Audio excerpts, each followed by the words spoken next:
puji kita panjatkan kehadirat Allah Subhanahu wa taala yang telah memberikan nikmat kepada kita semua sehingga pada sore ini bisa berkumpul silaturahmi dalam kaitannya kajian pada hari ini, yakni membahas tentang cabang iman yang ke-10, yang mana tadi disebutkan bahwa di cabang iman yang ke-10 ini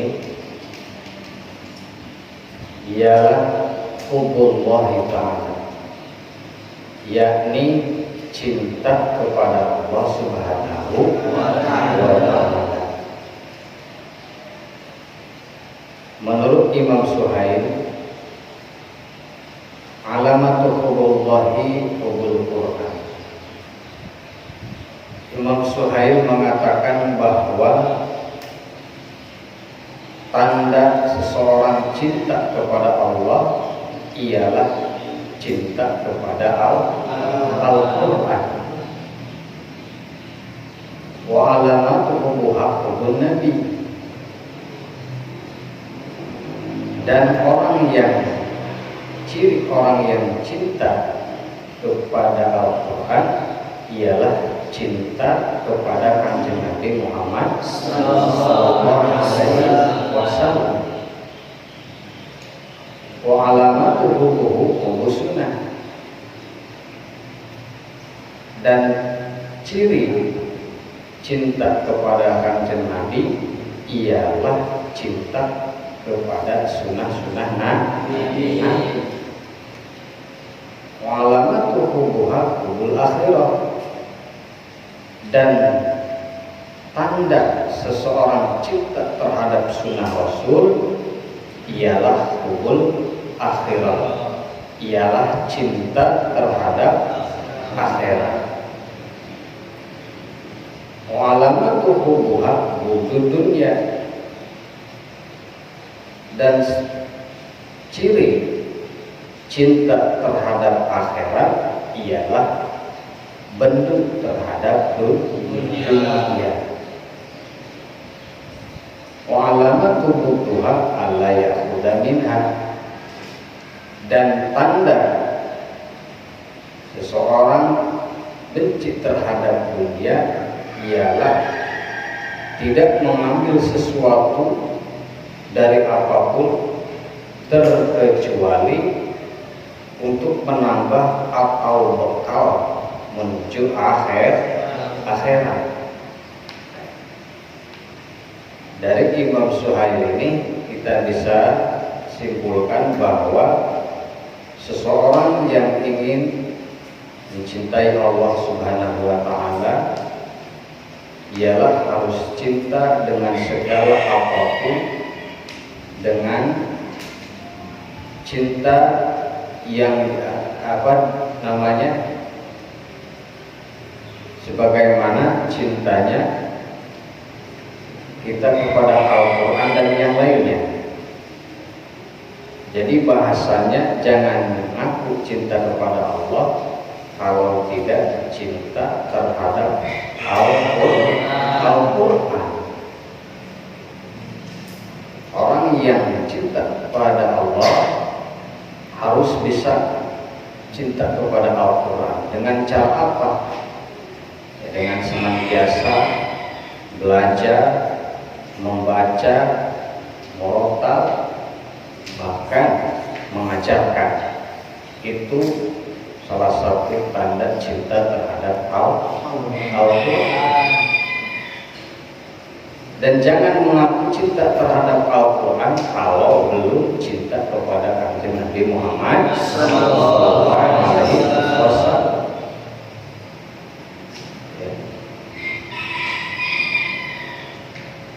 Cinta terhadap Kanjeng Rasul itu sama saja dengan kita cinta kepada Al-Quran. Dan jangan mengaku cinta kepada Kanjeng Rasul kalau belum cinta terhadap sunnah-sunnahnya. jadi ngaku cinta kepada Rasul, tapi sunnah Rasul ditinggalkan. Baik itu melalui perkataannya, perbuatannya, ya, yang mengandung sunnah Rasul itu kerjakan. Nah, itu salah satu tanda bahwa kita cinta terhadap Kanjeng Rasul. Dan orang yang mengaku cinta kepada sunnah, jangan mengaku cinta kepada sunnah Rasul kalau belum cinta terhadap akhirat. Jadi berkesinambungan ini, saling menghubung satu sama lain. Ketika kita cinta kepada sunnah Rasul, berarti itu salah satu tanda bahwa kita cinta terhadap akhirat.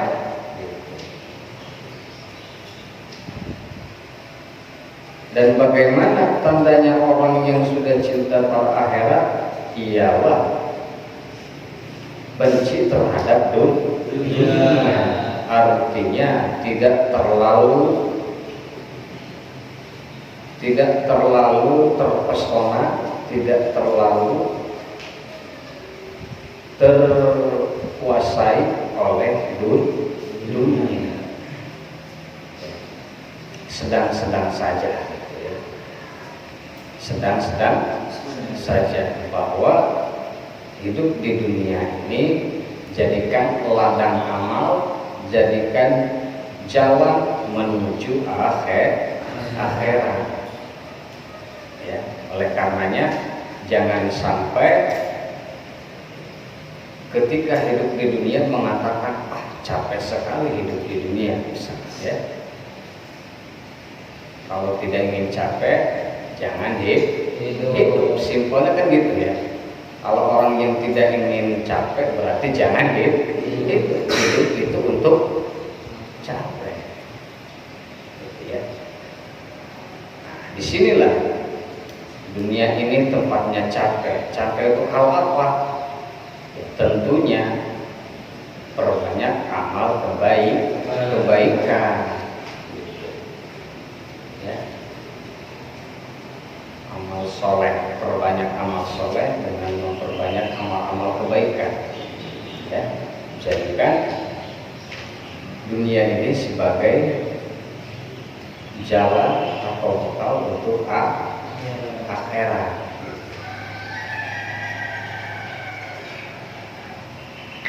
Mana tanda seseorang yang sudah benci terhadap dunia?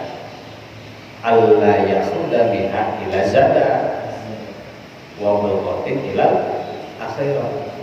Jadi salah satu ciri orang yang benci terhadap dunia ialah orang yang mengambil sesuatu apapun yang ada di dunia itu semata-mata untuk menambah atau bekal menuju akhirat.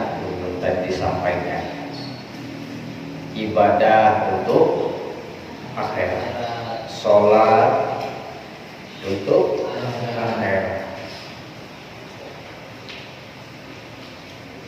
Jadi jadikan di dunia ini sebagai bekal untuk menuju akhirat. Itulah fungsi daripada dunia. Jangan sampai dunia dinomor satukan, akhirat dinomor duakan. Waduh, ya.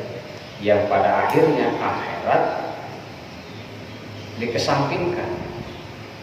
Mana orang yang memsatukan dunia? Yaitu tadi, dengan kemewahan dunia, dengan gemerlapnya dunia, sehingga dia nafsu, sehingga dia sangat bersemangat dalam mengajar dunia, sehingga melupakan akhirat, ya. Semisal kita misalkan di pekerjaan, bekerja tanpa melaksanakan sholat, ditinggalkan, dilupakan, ya, dari pagi sampai malam. Misalnya pergi pagi pulang pagi lagi bisa. Saking lembur ceritanya. Ya, kan tadi mengejar ini sehingga meninggalkan kewajiban. Zuhur tertinggal, asar tertinggal, maghrib kecapean, isya ketiduran, subuh berangkat. Misalnya saking bersemangat sekali mengejar dunia, nah itu ya. Kalau kita bagusnya utamakan akhirat ya. Bolehlah kita mengejar dunia, tapi jangan sampai meninggalkan akhirat. Apalagi kalau kita menunjuknya dunia sebagai bekal akhirat, itu luar biasa.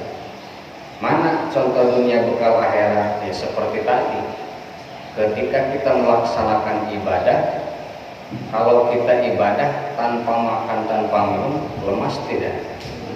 Lemas contohnya. Berarti kita betul makan. Kewajiban mencari makan. Nah, seperti itu contohnya. Jadi jadikan bekal yang ada di dunia ini sebagai ladang untuk menuju akhirat. Nanti kita semua akan dihisab. Semua kita akan dihisab nanti di akhirat. Ya. Oleh karenanya kita semua yang ada di sini mudah-mudahan selalu mengerjakan amal-amal soleh ya. Dan juga menghindari perbuatan-perbuatan yang munkar. Kurangi, perbanyak amal soleh, kurangi amal jelek. Kalau bisa hilangkan, kalau bisa ya kan, karena kita yang manusiawi ya, banyak salah, banyak dosa. Maka kalau menghilangkan mah agak sulit mungkin. Tapi setidaknya mengurangi hal-hal yang berbau maksiat, hal-hal yang berbau dosa, supaya tadi hidup di dunia menjadi bekal untuk menuju akhirat.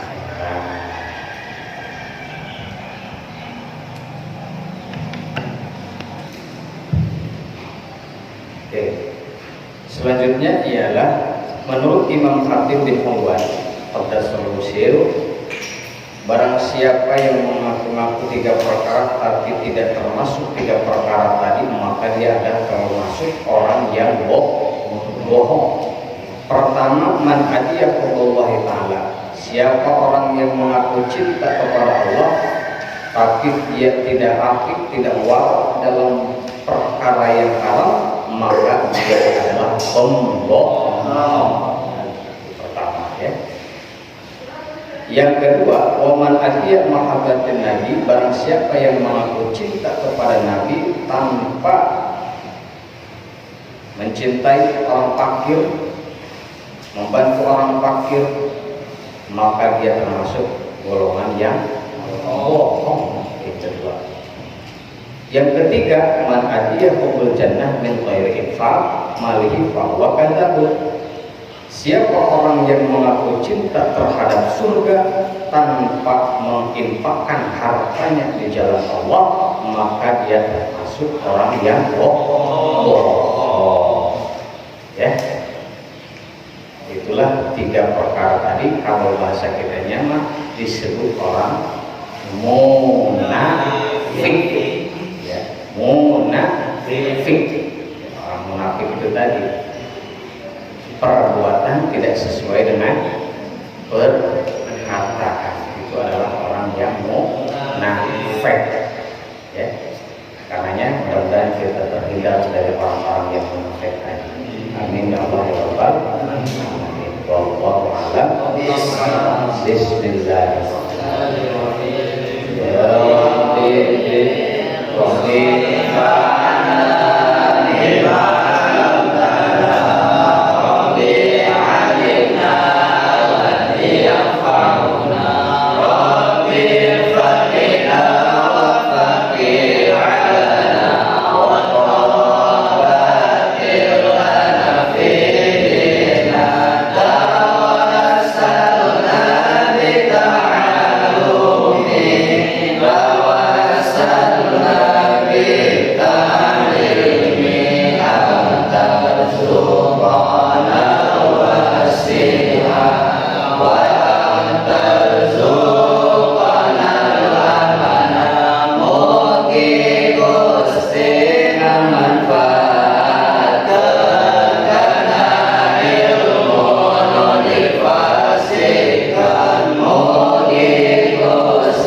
bisa dimengerti dan bisa bermanfaat bagi kita semua.